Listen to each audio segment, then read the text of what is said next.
Nage poiningena jaina jaina shangji shangja shangje aniju shangji shangja shangje aniju cha ange cha zakana cha ange cha zakana etu poiningena junicha nage poiningena jaina jaina shangji shangja shangje aniju shangji shangja shangje aniju cha ange Chazakana, Change, Chazakana, it's putting in a Junicha, Nagi putting in a Janina, Jaina.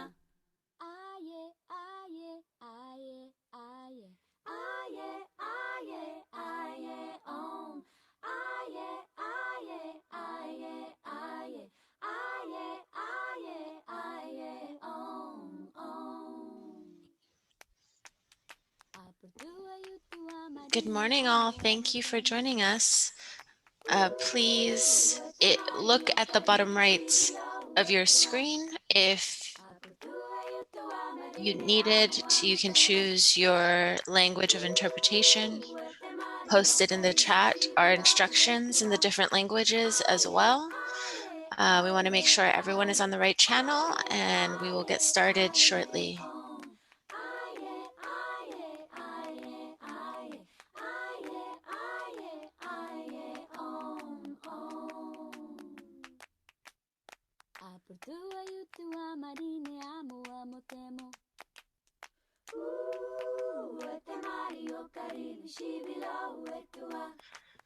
If there are any tech difficulties, you can also reach us through the chat. Please select your language of choice and we will get started.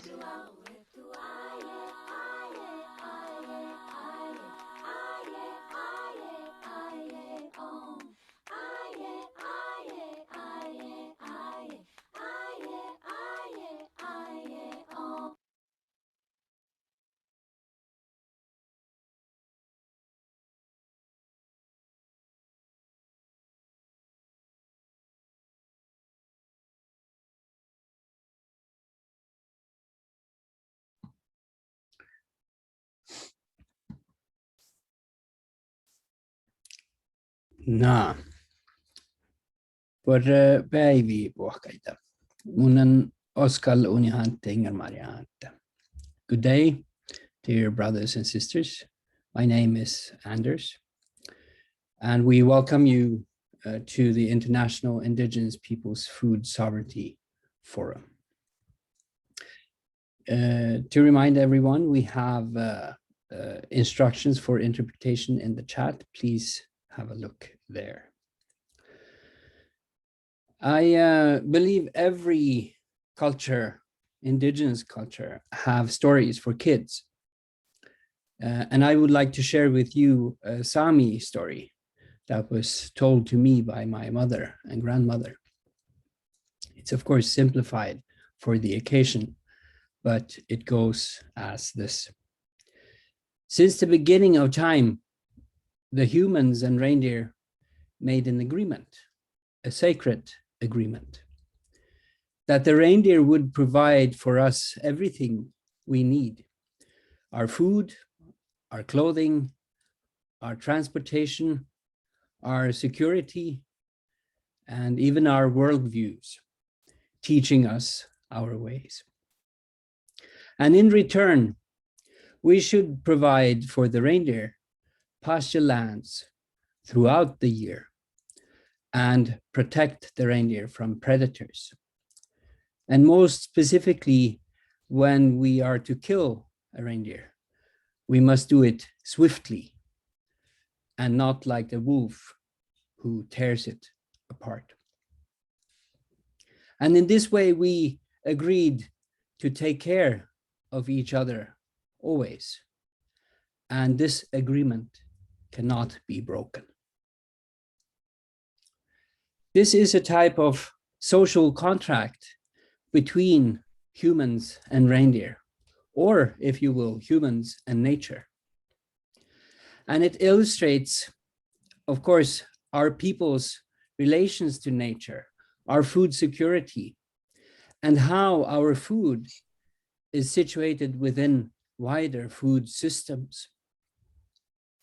Reindeer herders' food sovereignty rests on this social contract with the reindeer, upon which we are completely dependent.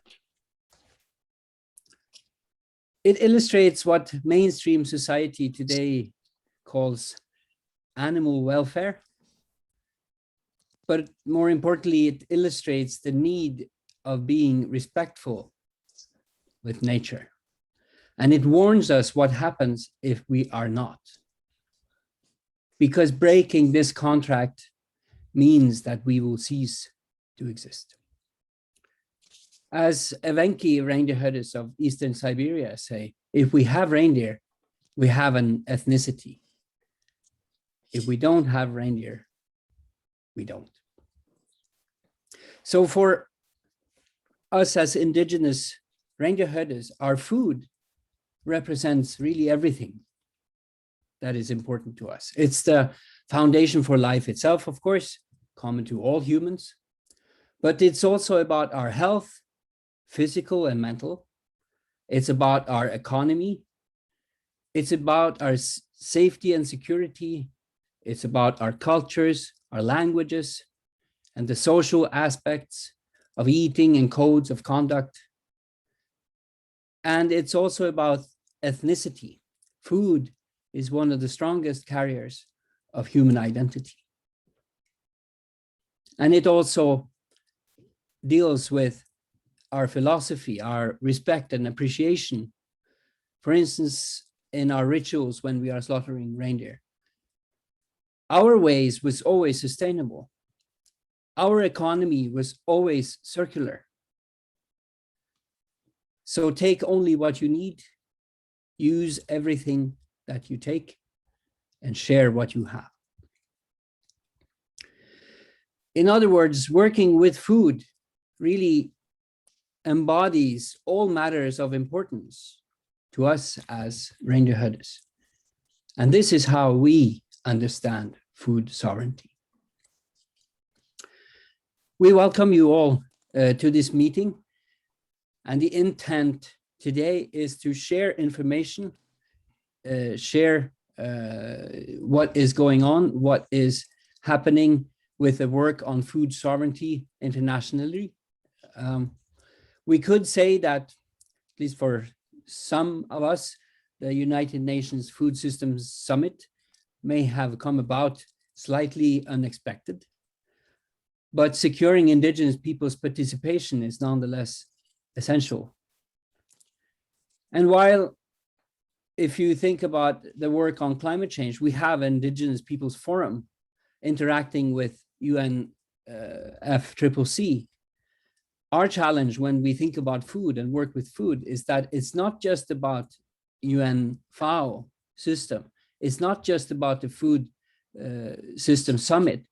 It's also about CBD. It's about the SDG frameworks, WIPO, chemical treaties, and so on and so forth. So it's quite wide.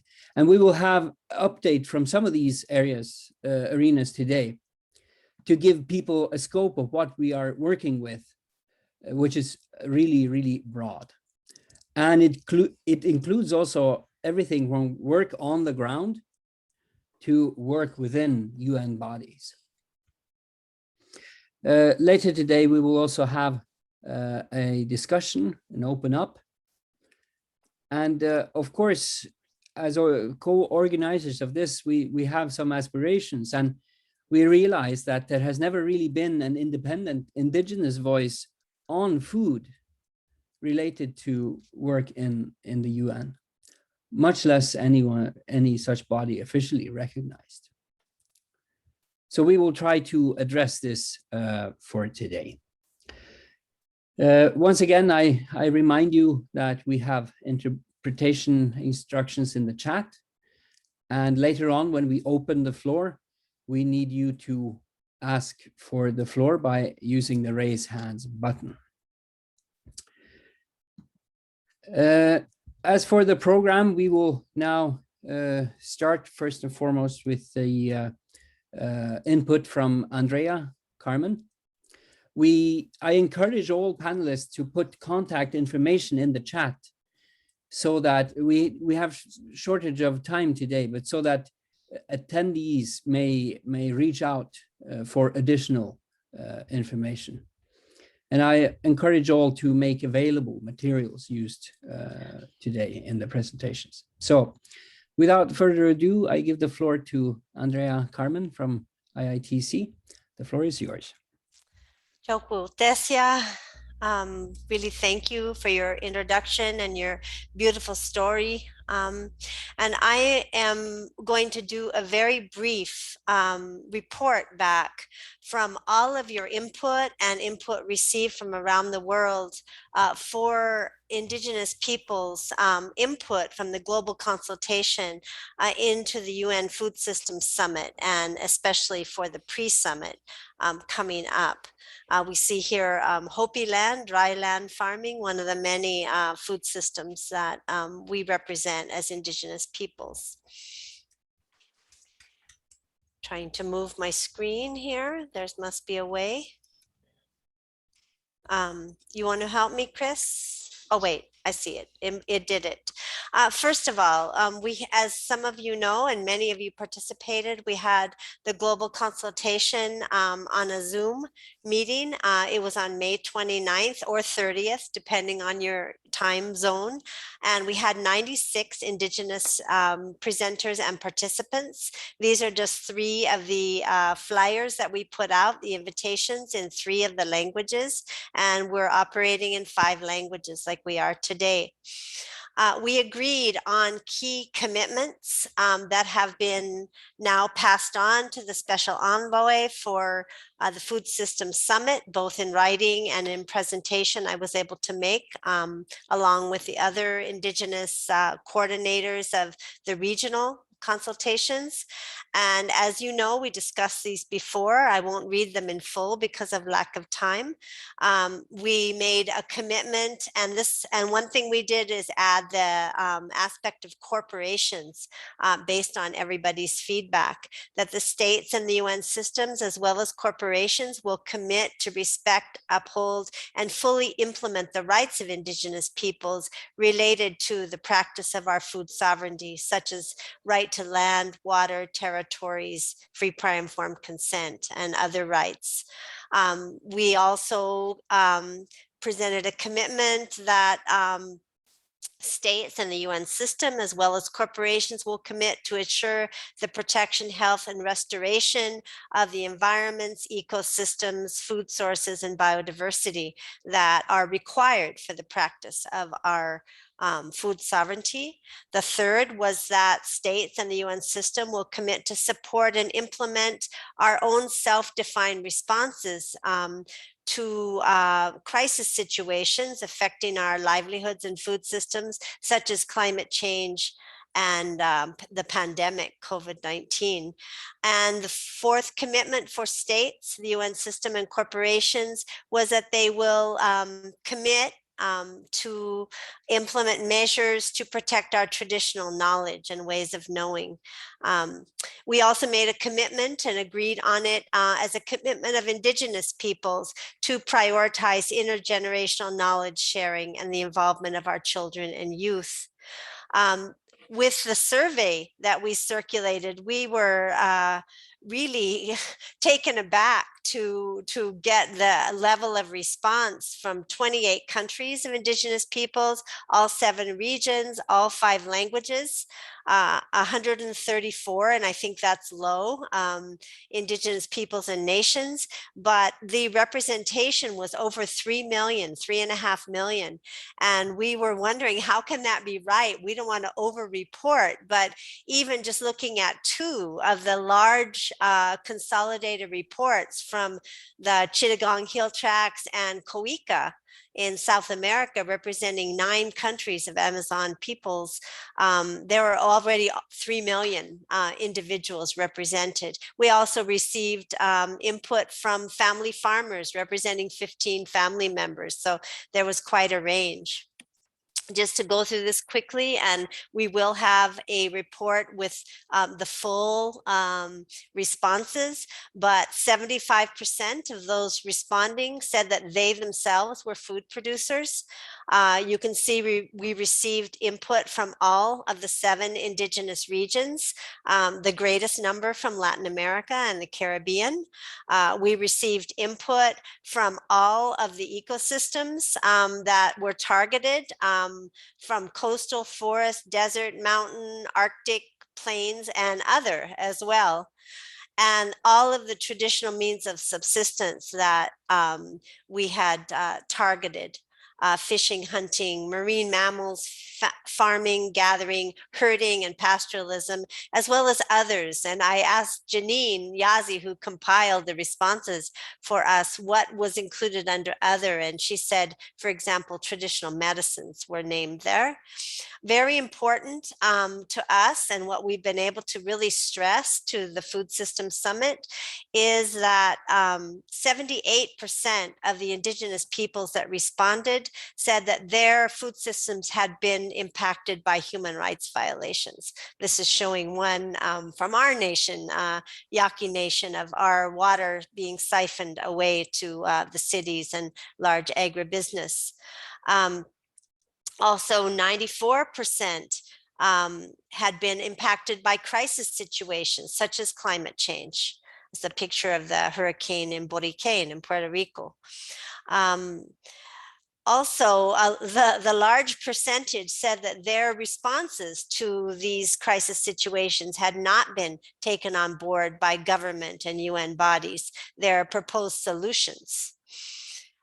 This is very important to us too, and what we're talking about is that 98% said that their traditional cultural heritage and traditional knowledge were essential or very important to the practice of their food systems. And this was a general agreement. 99% said that intergenerational transmission and the involvement of youth and children in food systems and food production was either essential or very important to their peoples. This is a wild plant gathering in Alaska with the elder teaching the younger generation. So with that, I want to thank you very much for listening, and we will have the full report with all of the responses included available very soon. It's been challenging because of the number of responses and also working with the 5 languages, but I hope to have that available this week for all to share. And again, thank you so much for your input, all of you, in this amazing piece of work. Thank you. Thank you very much, Andrea. We quickly turn over to the next panelist, Myrna Cunningham, who will elaborate on the UNFSS and the what's happening with the process. So Myrna, you have the floor. Thank you, Anders. Al Sutra Titanyamni.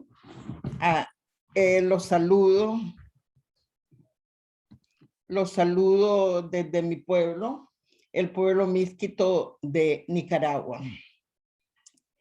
Esta semana estamos prácticamente en el proceso de la cumbre, preparando la precumbre entre el 26 y el 28 de julio. This week, right now, we are working on preparing the pre-summit that will be from 26th of June to 28th of July. This situation demonstrates that we are facing a very complicated food system crisis in the world. And the report reflects there are 800 million people suffering from hunger. 118 million more than 2019. And only my region, Latin America and the Caribbean, we have 60 million people suffering from hunger, 14 million people more than 2019. So COVID-19 has set us back 25 years on the worldwide level with regard to hunger. So what are the next steps in the system, in the process? The next important work we must do is the Rome pre-summit meeting. This meeting,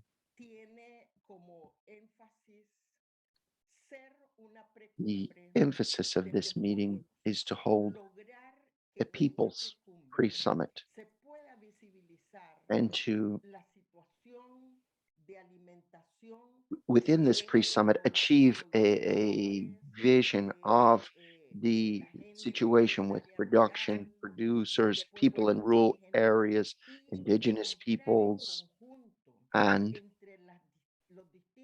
together among the different sectors attending the pre-summit, we will seek to find innovative solutions that will allow us to confront the situation of hunger we face.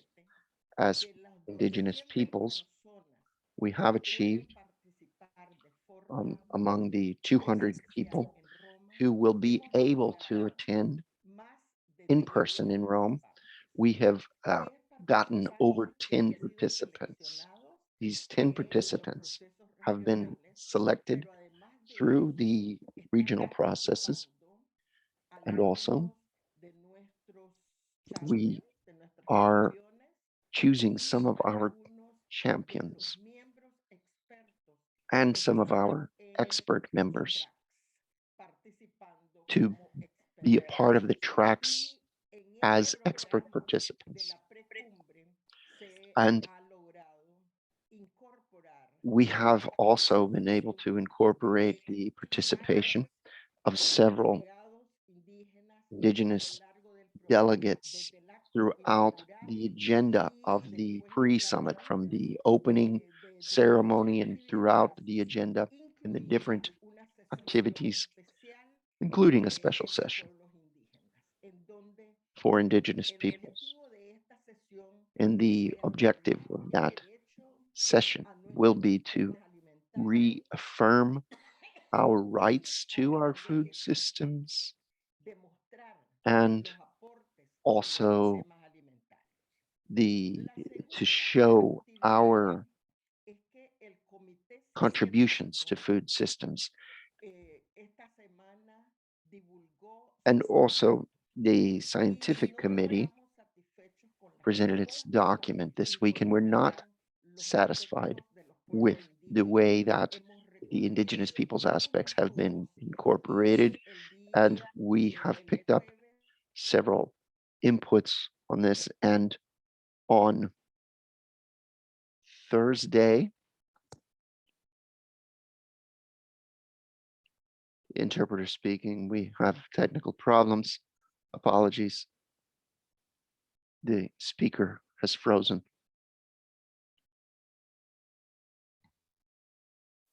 Oh.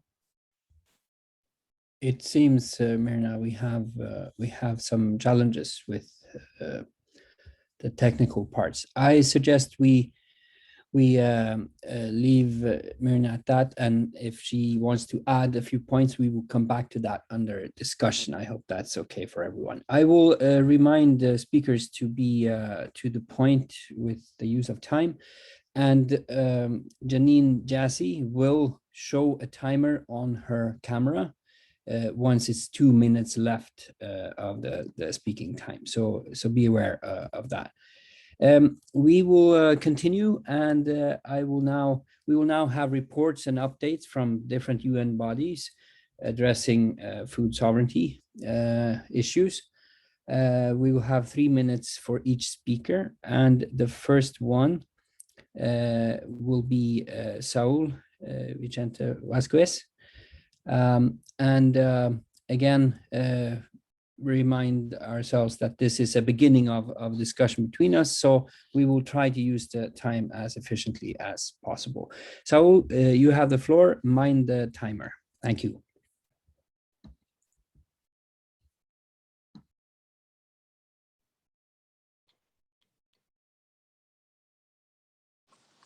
Badiusi bichaka bisanaka. Diskisa pegirasi se turuni. Virginia tuyana jirali. I think you need to unmute, Saul. He is speaking in his language. Oh, sorry. Sorry. Yeah.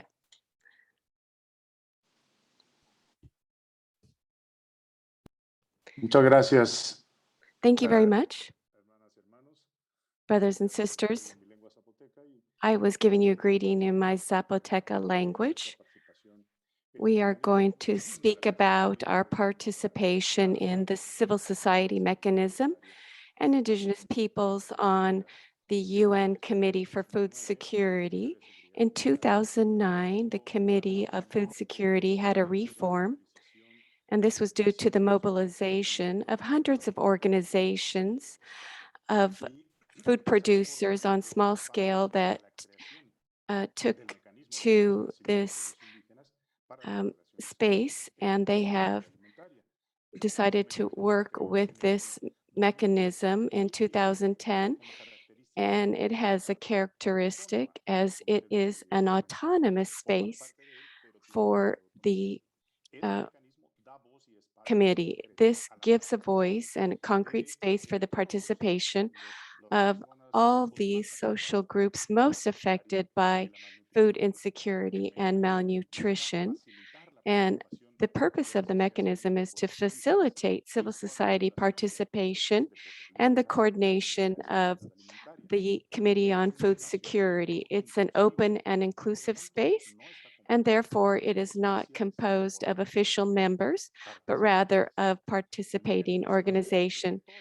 The mechanism of civil society is based on 11 sectors: small-scale producers, artisanal fishermen, pastoralists, Indigenous peoples, agricultural and food sector workers, women, consumers, landless, youth, urban communities, and secure situation. And the civil society mechanism and Indigenous peoples respects pluralism, autonomies, diversity, civil self-organization, always tries to ensure a balance of sector and gender regions. As it does, as a space, it does not represent the organizations that it participates. It allows them to represent themselves and articulate positions together with others in the civil society mechanism. So who makes up this? Who's part of this civil society mechanism? As I mentioned, it is all those small-scale food producers, consumers, and it represents several million individuals on all continents. And it is the biggest space around the world of civil society organizations dedicated to food security and nutrition. And together, all organizations give a voice to more than 330 million small-scale producers and family farmers around the world. Now, all the positions that civil society mechanisms has are put forward in this Committee of Food Security, are product of a collective, participatory, inclusive deliberation processes among many stakeholders from many different perspectives. In such a way, from the creation, the first accomplishments that we had, that through this mechanism of participation, we did a consultation of negotiations during 3 years, and it had as a result the approval of the voluntary guidelines on the responsible governance of tenure on land, and it also was able to approve the global strategic framework, and these outcomes were intended to give a lot of political recommendations that can be applied within the UN systems in many countries in order to do away with hunger.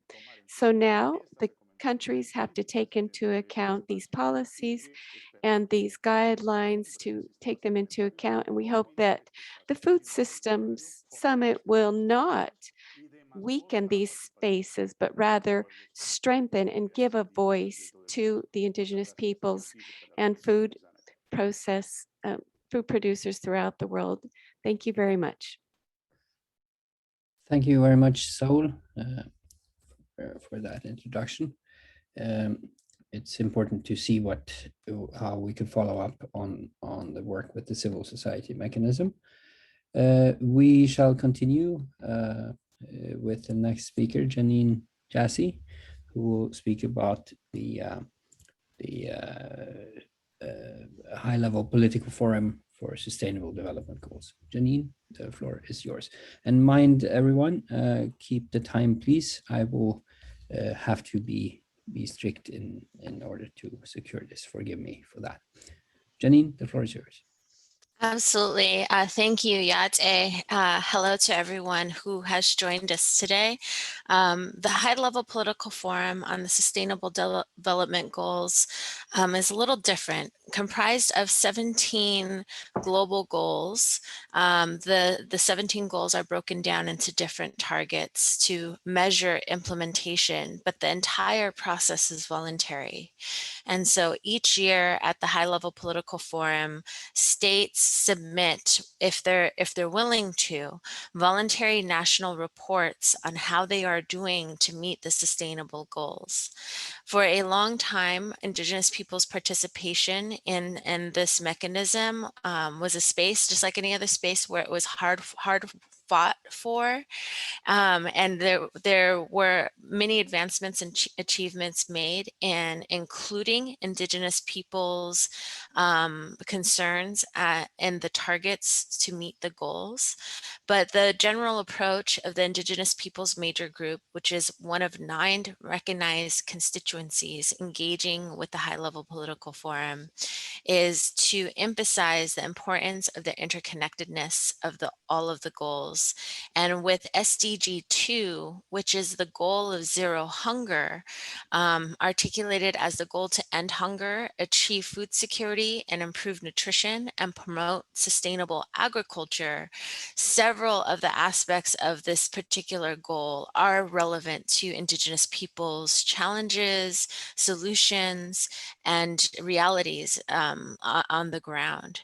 And so part of our work in engaging in this mechanism is to ensure that the interrelated rights, as they are defined in the UN Declaration on the Rights of Indigenous Peoples, are fully upheld in the implementation of the SDGs, that Indigenous peoples continue to increase meaningful and effective participation and discussions around implementation of the SDGs, both at the international level, but most importantly, at the domestic level, where states are saying they're making advancements and plans to implement the SDGs, and to also emphasize the importance of the interrelated goals of securing land tenure, customary land rights, securing our own mechanisms of governance, particularly access to peace, justice, and other institutions of justice to redress any human rights violations, and to uphold the individual human rights and collective rights of Indigenous peoples in achieving food security around the globe, with an emphasis that it's small-scale producers and farmers that are going to provide the solutions that we need going forward. And there's my timer. Thank you. Thank you for being very much on time, Janine. We shall continue. It's the next speaker we have is Polina Shulbayeva, who is from Siberia, with a focus on the Convention on Biological Diversity. Please, the floor is yours.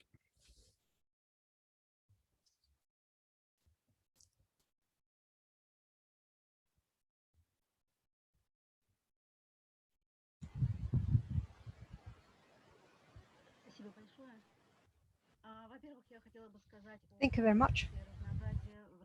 First of all, I'd like to talk about the Convention on Biological Diversity from the point of view of biological systems. According to the Convention, Indigenous peoples have the right in the area of access to the commercial use of the resources and the knowledge related to these resources. And of course, it's very important to point out a number of articles related to this convention. Under this convention, there are many events taking place, and many decisions are taken on these events. And these decisions, as you can see, they are very different. They're related to health and biodiversity, to climate change and biodiversity.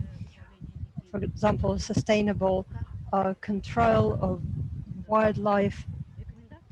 And each recommendation that was adopted, you can see that there are many recommendational characteristics related to food systems of indigenous peoples. For example, access to meat of wild animals. All these decisions you can find on the official site of the Biodiversity Convention, but all these decisions, as you can see, they have the recommendations related to the food security. Right now, they're developing a new framework post-2021. This framework will last for 10 years, and indigenous peoples have carried out many negotiations in the framework of this work. And here you can see a number of recommendations that are related to the convention. And as a result, you can see that the first draft document was published. The first draft can be found on the Secretariat website. It was published on the 12th of July, and there are some positive things about it. Target 9 was developed, and it's related to ensuring benefits, for example, nutrition, food security, medicines, livelihoods, thanks to sustainable management of wild, terrestrial, freshwater, and marine species, and based on protecting customary sustainable use by indigenous peoples and local communities. There are many goals that were developed, and I'm not going to comment on all of them, but these are the positive results that we can take into account in our future work. Thank you very much. Thank you very much, Polina.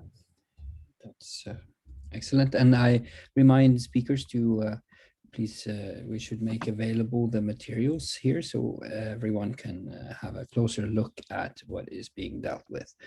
We shall continue to our next speaker from Следующий наш докладчик. Taipeli, who will elaborate on the chemical treaties and corporate capture. Taipeli, please, the floor is yours.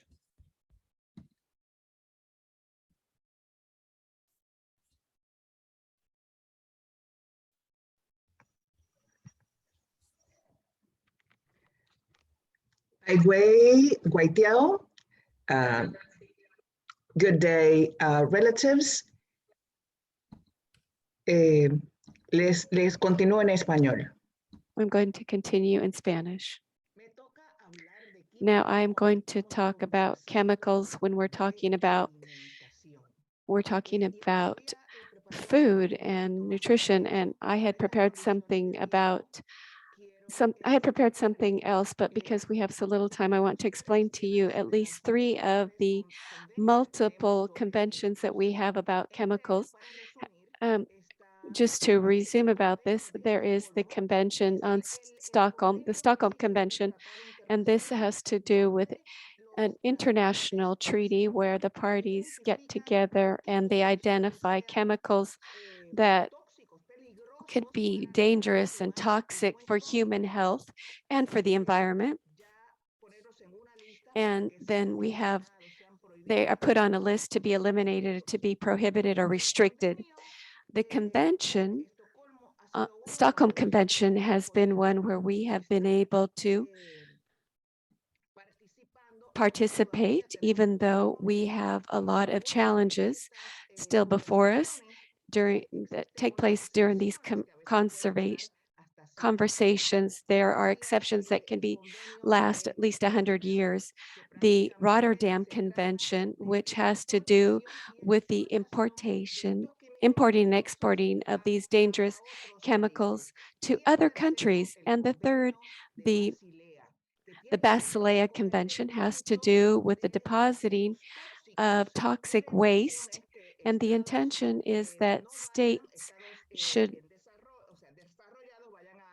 developed states should not be placing them into developing states. The concern that we have is that FAO and this new alliance that has come up on 2021, we're very worried about this because crop life represents a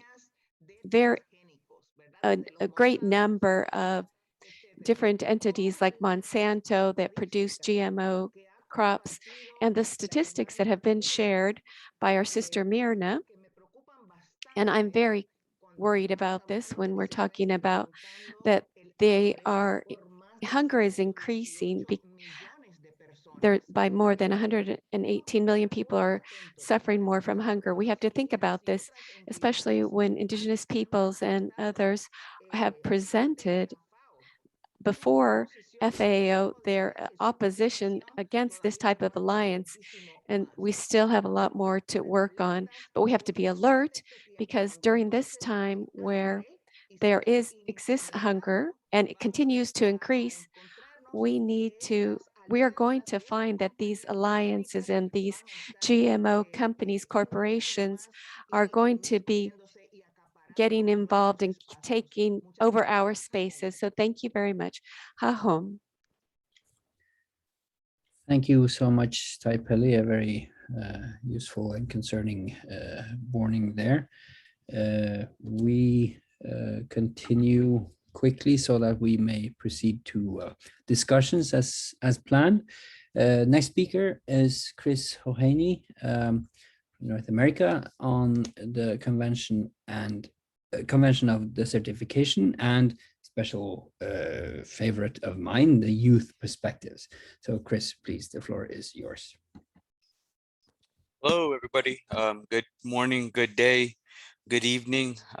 Ya'ateh Lolma. My name is Chris Honani. I am Dene and Hopi. And today I would like to speak about the UN Convention to Combat Desertification, Land Degradation, and Drought, and also my perspective on this convention as an Indigenous youth food producer.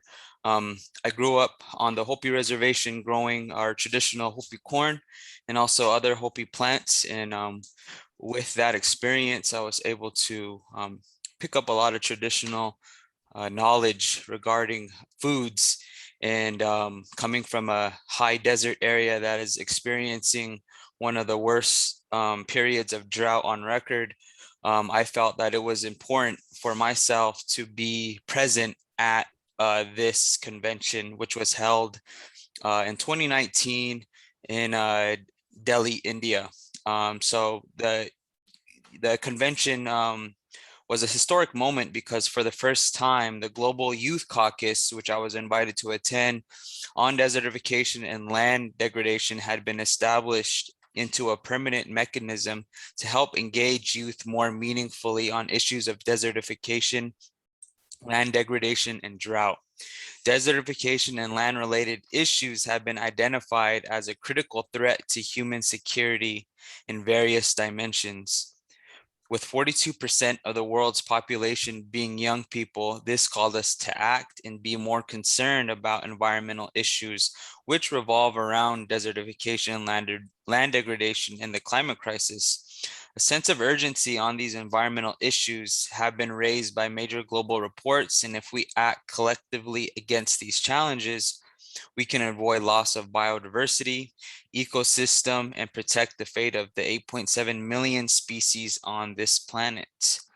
The steady increase in environmental degradation, desertification, and climate change will decrease the productivity of our soil, put food security at risk, increase poverty, affect employment sources, produce forced migration, affect mental and physical capacity of youth, and also force indigenous populations to leave their communities, risking the traditional knowledge and languages that contain the answers to solve the problem. The caucus acknowledged that meaningful youth engagement is central in attaining the goals of the UNCCD. Young people will eventually have to deal with the consequences that past generations have created. Thus, inputs of young people must be valued. Young people must be directly consulted in the development, implementation, monitoring, and evaluation of all efforts made to combat land degradation and desertification. It is with this knowledge that we will find the solutions to ensure the survival of our indigenous peoples. Thank you. Kokwa. Thank you, Chris. And I think it's uplifting while we have great challenges concerning food security and our ecosystems, to hear the youth being engaged, and particularly so being engaged with traditional knowledge is really reassuring. And I'm sure I'm not alone thinking that.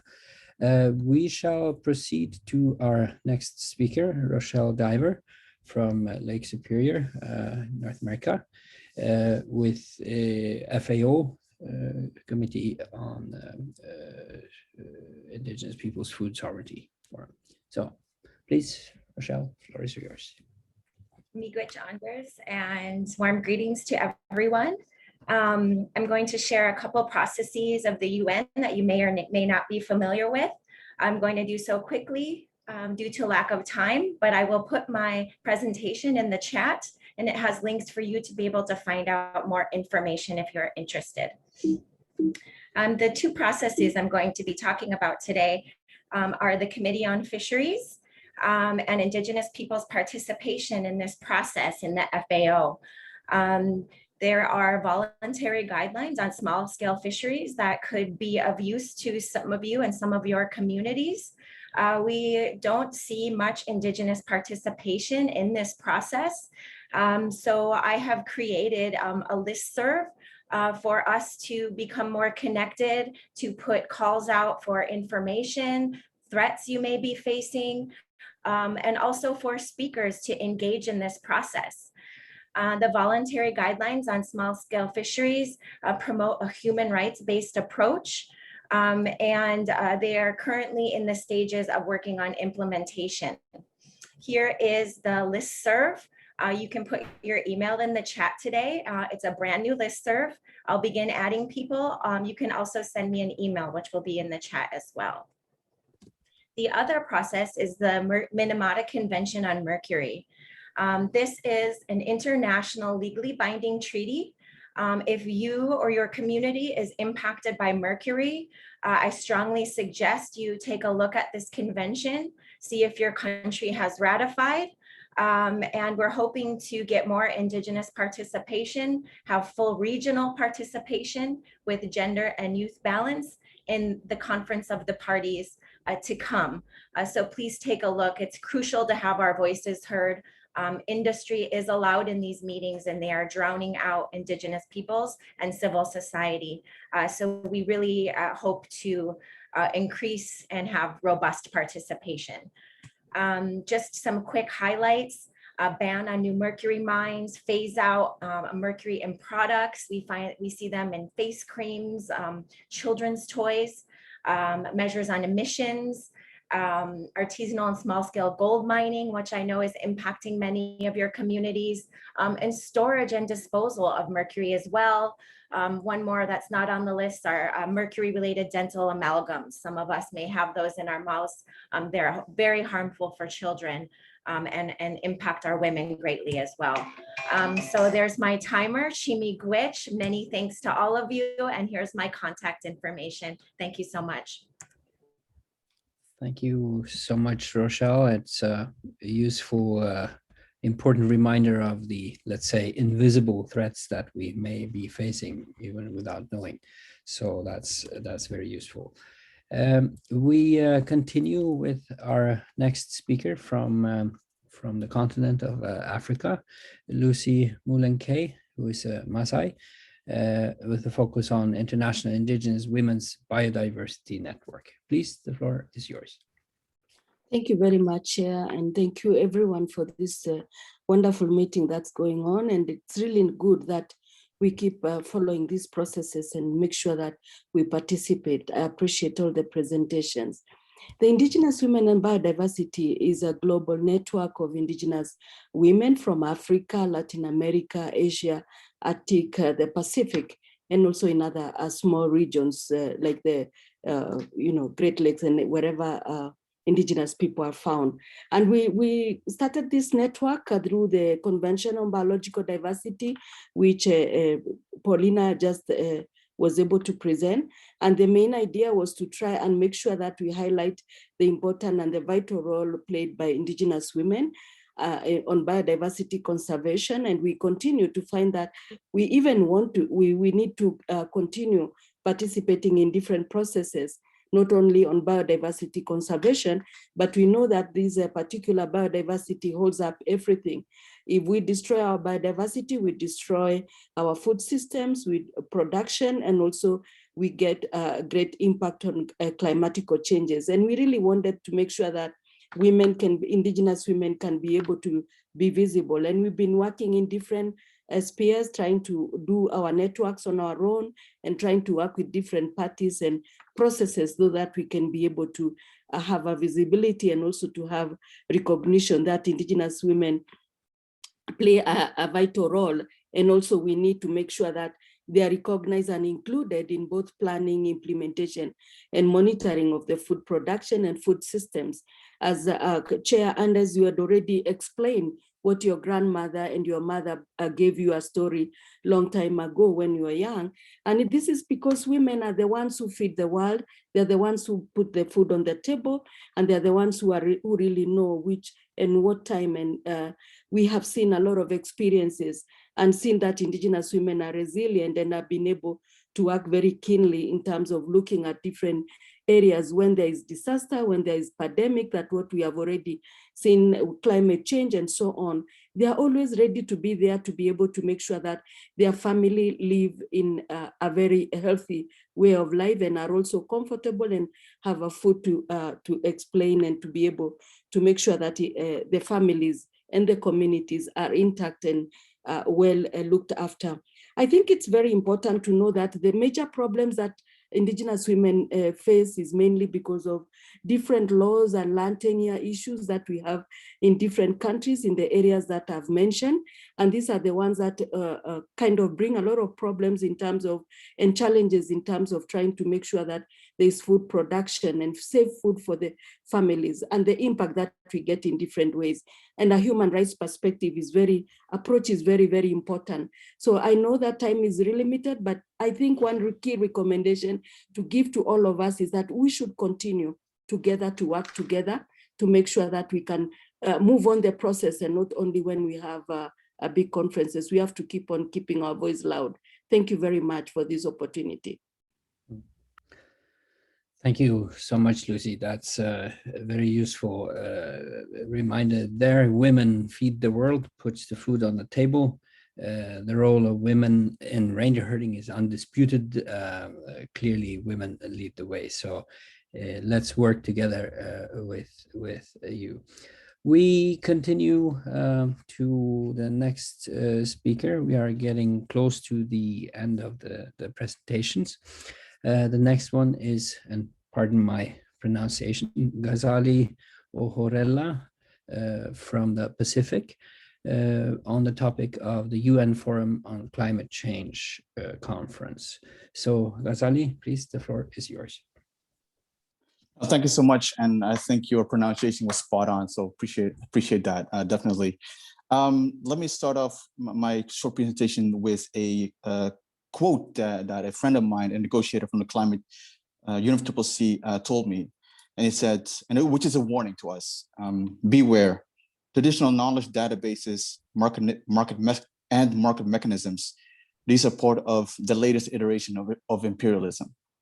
And that is something a fellow negotiator told me in regards to climate change. So my main point of my short intervention would be safeguards.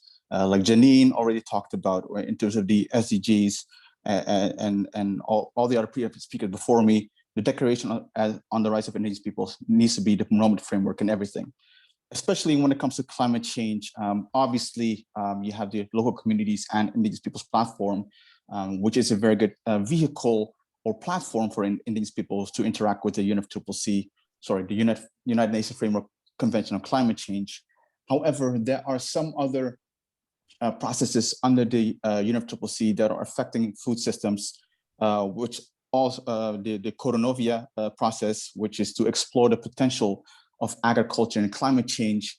However, right now it's mostly looking at farmers. However, the knowledge of Indigenous peoples when it comes to food systems into the potential of agriculture and food systems and climate change is not tapped into yet. So that's an opportunity for Indigenous peoples.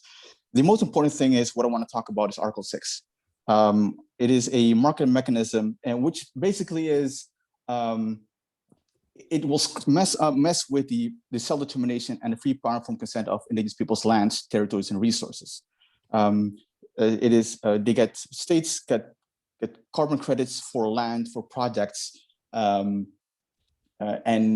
mostly those lands that they use are Indigenous peoples' lands. This is the final final issue that needs to be resolved under the so-called Paris rulebook, and this is will be hopefully resolved in December in Glasgow during the next COP of Conference of Parties. It is very important, and it was very much related to the Food Systems Summit, that the lands are protected. No food without lands, no lands without food. So to protect the land, and to protect our peoples, you need to have these safeguards, what we talked about, the Declaration on the Rights of Indigenous Peoples, making sure that nothing goes on our lands without our permission. So what I talked about is the platform, Article 6, and Coronovia, and to ensure that the rights of Indigenous peoples are always protected in all engagement and all projects that affect Indigenous peoples.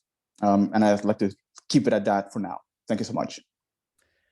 Thank you, Ghazali. That's no food without lands, no lands without food. I think there is work to be done up towards the COP in Glasgow for sure.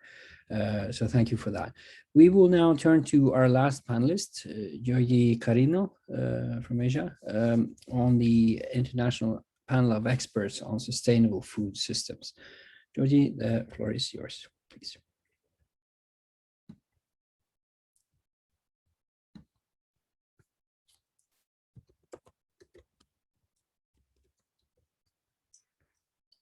I don't see Joji on. Anders and all, she was going to be able to join right now at the top of the hour. So maybe what we could do is begin the discussion, and then when she is able to come on, go back to a brief presentation by her. She was just not going to be able to join till right now. So she was in the same meeting that Lucy was in. Yeah, well, that's a good suggestion. We do it like that. So this brings us then on to the last part of our program with a discussion. So where do we go from here? I would like to say that if you want the floor, you have to ask for it by using the raise hand button at the bottom of the screen, and we will try to keep a track on those who ask for the floor. I should say that if we do miss out on someone or on some perspectives, we apologize beforehand, but keep in mind that this is, of course, a process. This is the beginning, we hope. And so we will surely come back to these important topics in the next meeting.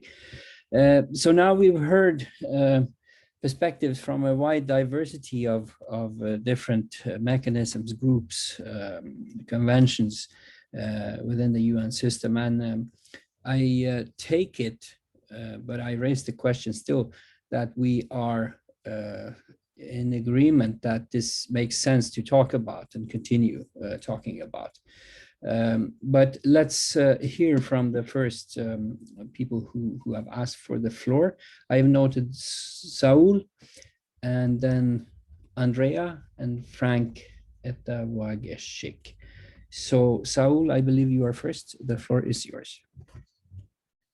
Muchas gracias. Thank you very much. Thank you very much, my dear Anders. First of all, I want to thank all our brothers and sisters that have been given their very important and interesting presentation. It gives us a good perspective on all the different topics that they're participating in and all the knowledge that they have on those topics within the UN system. It has a lot to do with food, and therefore I believe the creation of this international forum on food sovereignty is a very important step for us to have the right to food and food sovereignty of our peoples and our communities as Indigenous peoples. And I have seen that in the document that was given to us, that it gives a lot of questions to think about, but maybe we don't really need to think about all those questions, but rather I would say is what we need to consider is what do we want to do? What is our purpose? Where are we going?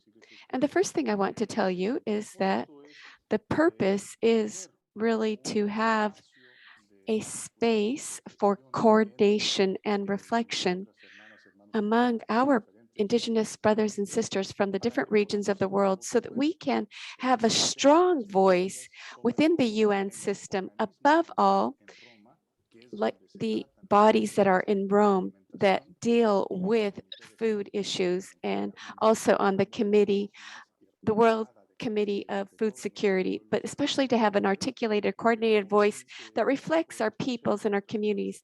As many Ghazali and others said, it's not always that Indigenous issues are taken up at these different instances because we don't have an organized, independent, autonomous voice. So we need to prepare our comments and our contributions and to advocate for ourselves within the UN system.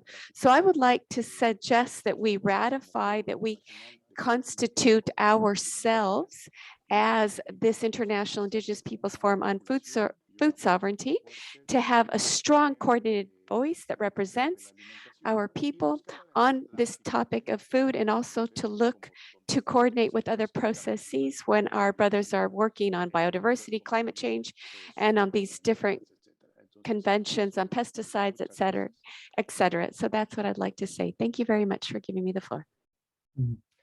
Thank you, Saul. Very, very good points there.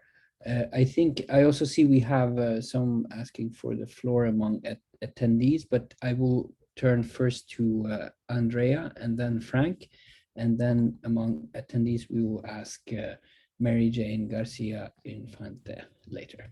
Please, Andrea, the floor is yours. Thank you. Thank you to everyone. Just discussing this with Myrna, I don't know if she's still, is having computer issues, but we were talking about the range of work that was indicated here. And there are other bodies as well that we didn't include in these presentations that directly impact issues related to Indigenous peoples, food security, food sovereignty, food systems, and right to food.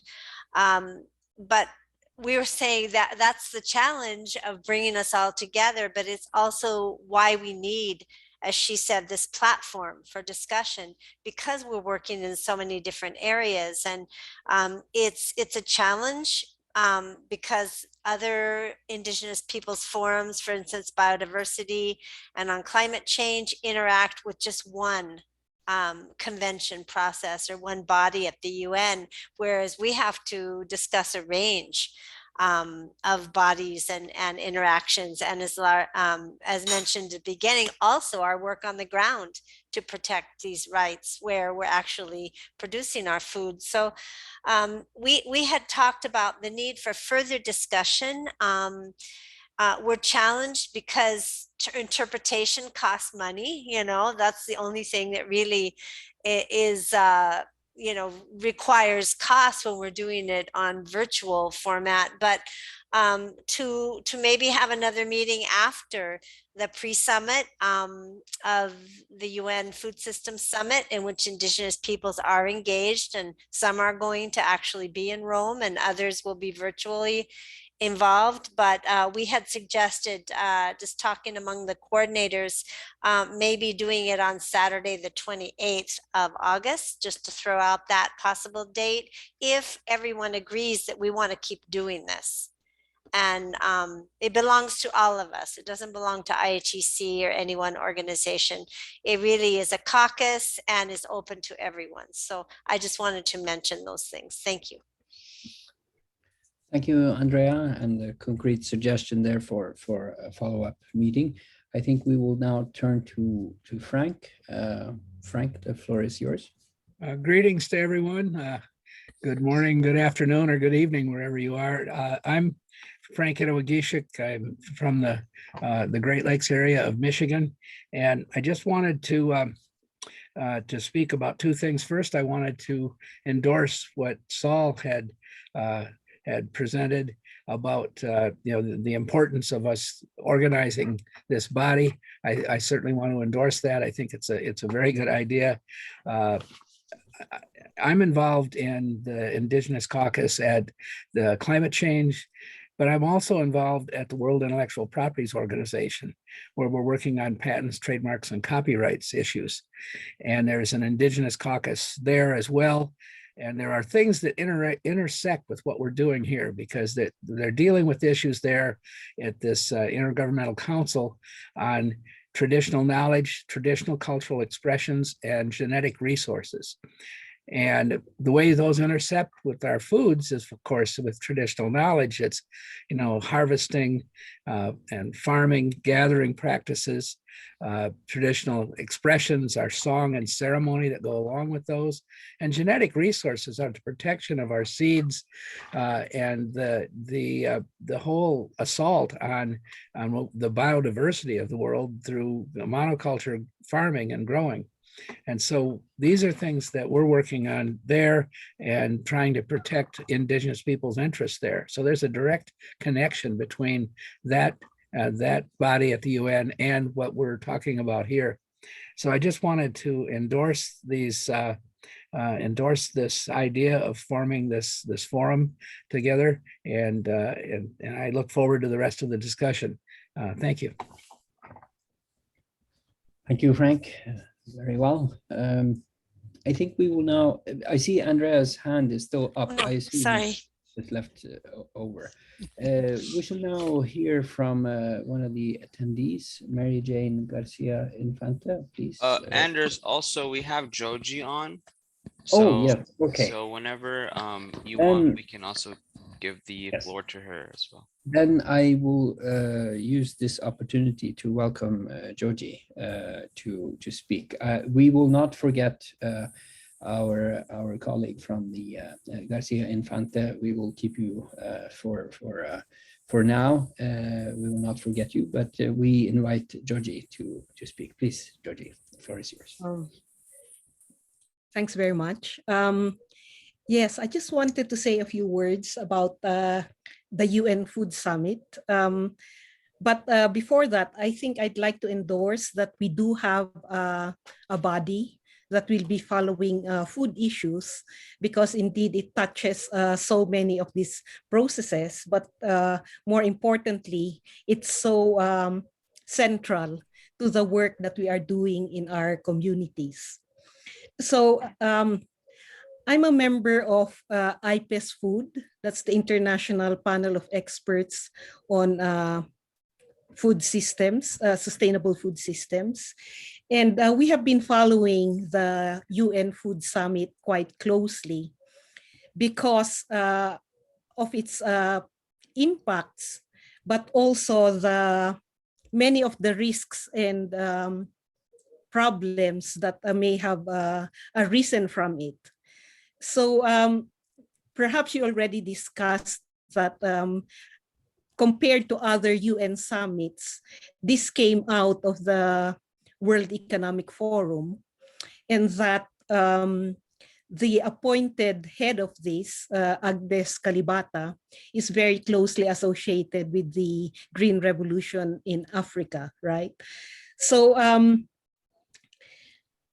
I will just share some of the analysis about this particular summit, that in fact it is a move primarily by the private sector to get important leadership over the food systems work around the world. I'll not go through all of the details, but the unusual creation of a food summit that's not really a multilateral negotiation and bypassing already existing forums like the high-level panel on food and also the Committee for Food Security, the UN committee, is one of the indications that they are moving away and trying to have corporate capture of this area, right? One of the big things arising is a proposal to have a separate science policy interface around food. We already know about the IPCC and IPBES, and what they want to create is something similar to that body, right? However, a lot of the people, even in the scientific body of the Food Summit, are the ones who want to create this new policy interface under a framework of multi-stakeholder roundtables, right? So the key role of the governments, but also the existing Rome-based agencies are actually being sidelined by this procedure, right? So we just need to be, okay, I know that the time's here.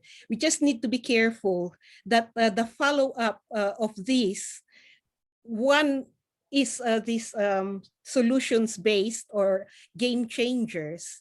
And whilst it might include agroecology and food sovereignty, it will also include big private sector initiatives like fortification, data-led food systems, etc. So I just wanted to raise that because I think we need to have some autonomy in the way we decide our proposals. Yes, we can participate, but well, others are also deciding not to participate. But let us be conscious of the entire architecture and political environment around which this food summit is being managed, because it is very untransparent and there are no clear decisions procedures by which the outcomes will be approved. So it's actually in the hands of quite a closed group. Thanks very much. And sorry if I took up a lot of time.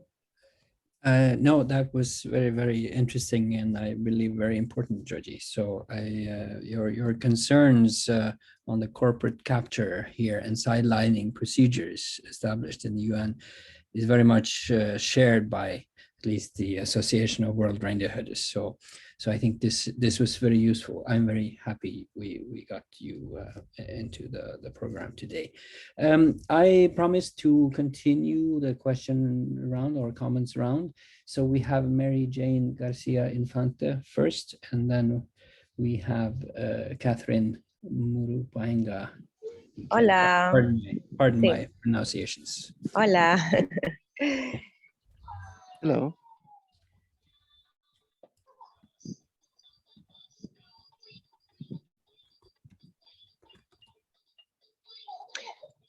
Hola, Usahueyu. Good morning, good Good morning. Ahora voy a hablar en español. I will speak in Spanish. First of all, as a participant, hearing from the outside, since I do not belong to any of the organizing groups, I just want to first of all say thank you, because I believe our indigenous communities are having a voice at the level of these international organizations. And I think that something that's good for our community. And also something I want to mention by way of thanks is that our ancestors, our indigenous communities had already sustainable agriculture. They already had this connection to Mother Earth in a way that they gave organic nutrition to it and respected the natural cycles. And I believe that it is key for these international organizations to explain, to present our agricultural practices on the international level in order to educate and to raise awareness about the meaning of this intimate connection to Mother Earth in order to protect and care for it. And I believe as Indigenous peoples, we have that leadership role to make that call to the world, to do that awareness raising about the Mother Earth. And not only regarding the use of natural products and natural agriculture, but also that spiritual connection that we understand that this is part of what we consume is part of who we are and being part of this process as Indigenous peoples, following our ancestral processes. And I think that is important for us to not disconnect it from our spiritual practices. Perhaps this is a long process to explain to people how we do this, how we speak to Mother Earth. How do you speak to plants? But yes, we do that, and we have done that. Our mothers and our grandmothers have done that, and it's part of our ecological, sustainable practices that we do. And to explain to others that this can be done in an organic way so that others also have this nice way of contact. Because when we have this I think connection with each other, I will. I think that's important. And I believe that it is this separation that's happening today between us and the land that we cultivate.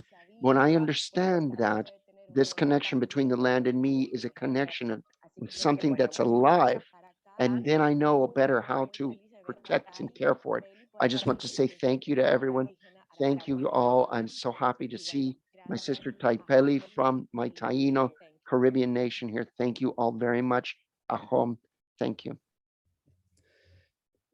Thank you so much. I think taking on the leadership role and responsibility is really why we are here, trying to coordinate ourselves in this towards the important issues of food sovereignty. I have now Catherine Murupuenga. So perhaps you will like to have the floor. I could see Saul had his hand up for a minute. If you would like the floor, Saul, I will offer it to you after. So please, Catherine.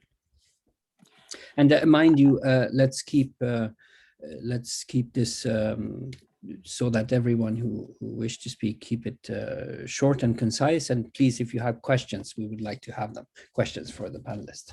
Go ahead. And thank you to all the organisers for today's dialogue and for creating this initiative for a coordinated and collective Indigenous forum on food-related issues, which is a ingenious entry point actually to so many other issues facing us. I was inspired actually just to mention a couple of areas of concern which I put in the chat, but I realized for interpretation purposes perhaps I should just speak to them.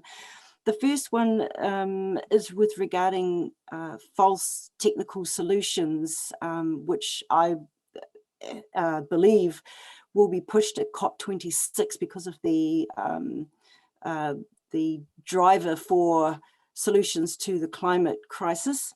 For example, deep sea mining for the metals and minerals needed for renewable infrastructure, which will be highly destructive to the ocean-based food systems in the Pacific and elsewhere, and also geoengineering, which I note the Sami recently led an official protest against regarding the Harvard proposal for research.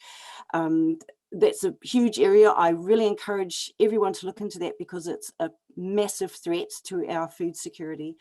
And secondly, just a question about, could we push for the change of language regarding the climate crisis, because we're still talking in terms of climate change and it's simply disingenuous to call it change when it's really a crisis. The third is there's been a lobby for the new crime of ecocide, and I think that's really valuable for us to support. How are we doing that? Fourth, economic transformation to systems which are, and Anders mentioned this at the beginning, we have circular economies for Indigenous traditional communities, and we need an economic system that's not just about sustainability, but it's more regenerative and environmentally and socially just, and it's long overdue. And fifth, a tactical opportunity, just bearing in mind the youth campaigners and advocate groups amongst Indigenous peoples.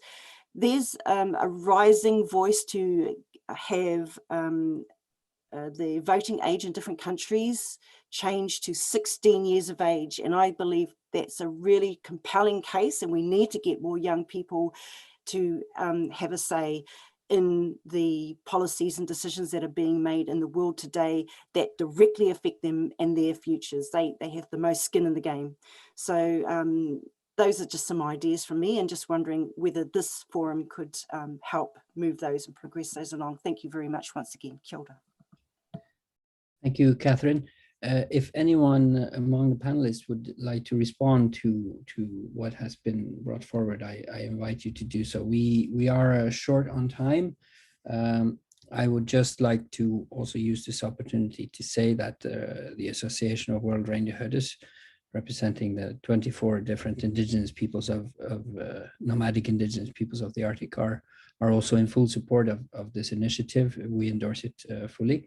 But if any of the panelists would like to respond while we try to sum up, that would be good. I see Taipeli has the hand up, so please, the floor is yours. Relatives, one of my biggest concerns at this very moment is precisely that partnership that has been established between FAO and CropLife. Again, the numbers that Dr. Minna Cunningham shared with us are very, very shocking. We're going backwards, as she said. She explained we're 25 years behind on the progress that we had made. We have receded that much. And hence, I think that we need to keep our eyes very open to how the alliance with CropLife will impact all of our food sovereignty and the use of these pesticides, etc. Please refer to Article 29 on the UN Declaration on the Rights of Indigenous Peoples. Become familiar with the Code of Conduct, the International Code of Conduct for the use of pesticides and whatnot, so that you see exactly what commitments the states and the governments, and particularly the World Health Organization and FAO unified this document. Obviously, many of us, Indigenous peoples, have tried to make amendments to that. We're still persistent on it, but I think that we need to become familiar with how these conventions impact our lives. And participation of Indigenous peoples at this time has been minimal, at least in the chemical conventions, where we see that we can get to the Stockholm Convention, but not as much to the Rotterdam Convention and to the Basel Convention that also impact our lives directly. So we need to continue pushing for participation. The concerns of ecocide, we've seen them, they're very real. And I think that we must look for ways of supporting one another on these causes, because we're not getting the entrance as we wish we could, and we need to have our voices heard. Thank you so much to all my colleagues and my brothers and sisters that have joined us. And I'm here for everyone, so know that I'm available for you. Thank you, Sister Tai. Very, very important points there. I will just remind everyone that there is a suggestion to have a next meeting in this forum, try to organize that on August the 28th. With that, I would also like to, I see we are getting closer to the time for rounding off. It seems to me that we need to have more of these discussions rather than less. But Saul has asked for the floor, and perhaps you could give some broader perspective also on how we go from here. Saul, please, the floor is yours. Gracias, Anders. Muchas gracias, Anders. Thank you. Justamente eso quería. Thank you very much, Anders. And yes, indeed, that is what I wanted to propose regarding Andrea Carmen, our sister Andrea Carmen's proposal to hold a meeting on August 28th. And I would propose that we address two fundamental points.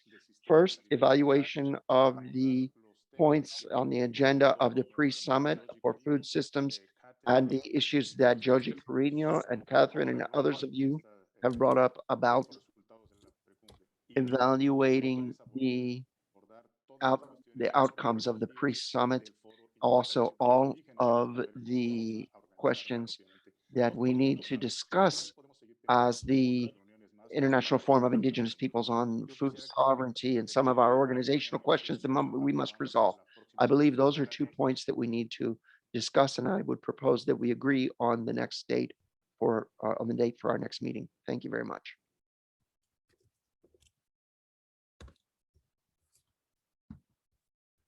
Good. Any? I think that serves as a conclusion for me. But if anyone wants to have the floor from our panelists, I will allow it. We are quite close to the time limit here.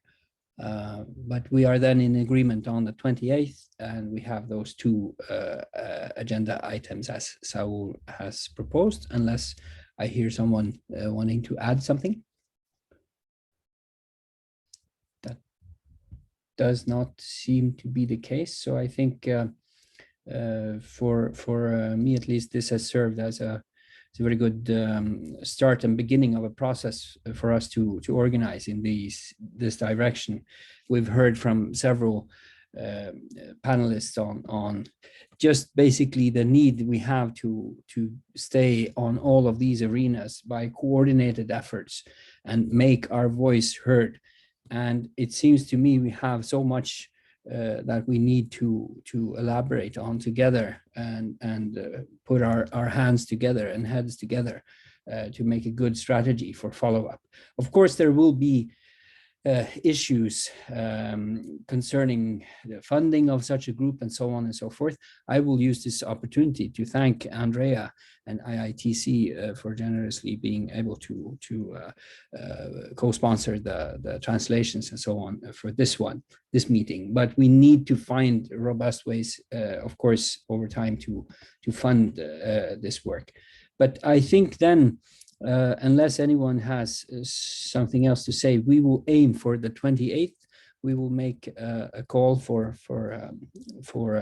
another one of these sessions and try to think meanwhile on how to organize it, how to coordinate ourselves. And I would like to thank everyone who has participated, and I will not like to forget our translators who's doing such important work for us, helping us with our biggest challenge to be able to understand each other across the world. So thank you also to organizers, to translators, and to everyone attending. And we look forward very much to seeing you again on the 28th, if not before. Thank you so much. I think we have our closing invocation next with Franca Dwajicic. To send us in a good way with one heart, one mind, one spirit. Ani, pipigwao dodem waganak sing and donjuba, nakwe gishe, conditionakas. as I think about this event today and how important it is for us to gather together, and as you know, with that idea of developing those thoughts around this one mind, and that whole issue of our foods, I think back to the beginning of this event where Anders told us about the reindeer and the reindeer story and that agreement. And for our Anishinaabe people here in the Great Lakes region of North America, we have similar stories where we talk about that as human beings, we are the last to last to arrive in this creation. Everything else came first. All of the other things that are here, the water, the land, all the plants and the animals, all of these things are here first. And that we cannot exist without them. And that what we talk sometimes about is maybe a first treaty or that first agreement, is that similar to that agreement they talked about with the reindeer. We talk about how we cannot exist without the gifts and the assistance of all of these other beings that we share this world with. And so, but that doesn't, those gifts and things do not just come in one direction, because they have responsibility and have taken responsibility to assist us, but we have responsibility, a parallel responsibility to take care of the world, to take care of all these others, to not do harm, and to live with all of these others that we call our relatives. All these other beings, all the rest of creation are our relatives. And we talk about, you hear often people all over say we are all related in various different languages. Well, we are as peoples, we are as all these other beings that we share this world with. And so keeping those thoughts in mind, I'd like to sing a short song here at the end that honors one of those beings that shares its gifts with us, and that is the cedar tree. We make tea, we use it in ceremony, and we carve, we make canoes, we do all kinds of different things with this tree, with what it provides to us, but we also respect that tree. And so keeping that in mind, I wanted to sing this song as we close today.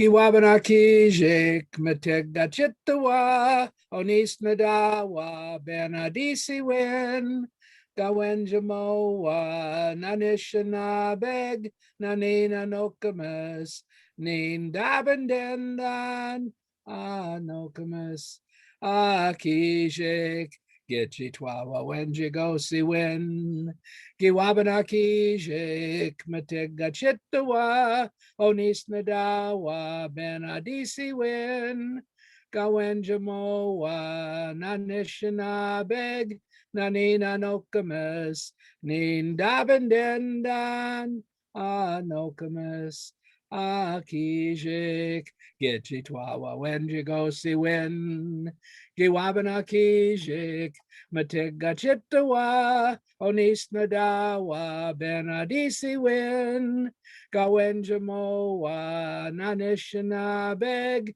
nanina nokamas nin dabendendan anokamas akijik Gitchitwawa wenjigosi win Giwabanakijik metegachitawa Onis nadawa benadisi win Gawenjamoa nanishanabeg nanina nokamas nin dabendendan anokamas akijik Gitchitwawa wenjigosi win.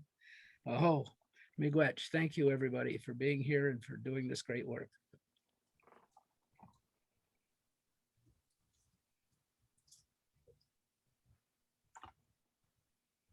Yes. Thank you, everybody. That concludes our meeting, and I hope everyone has a beautiful morning, afternoon, evening, or night, wherever you may be, and we'll see you again on the 28th. We'll let you know. Chokwe utesia. Thank you.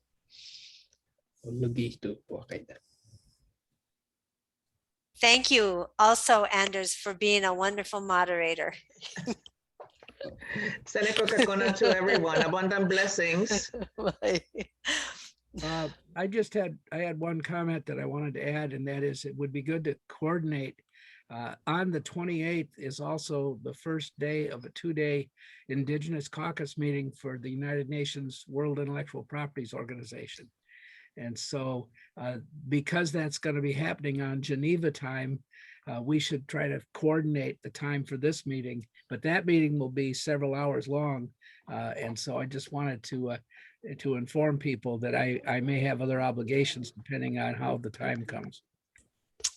We'll figure out the time because we're trying to make this at a different time so that we know people suffer in the middle of the night to be at these meetings, but we're trying to spread that, spread the pain out a little bit by having it at different times of day. So we'll work with the Geneva, around the Geneva time for the next meeting. Thank you, Frank. Good. Bye.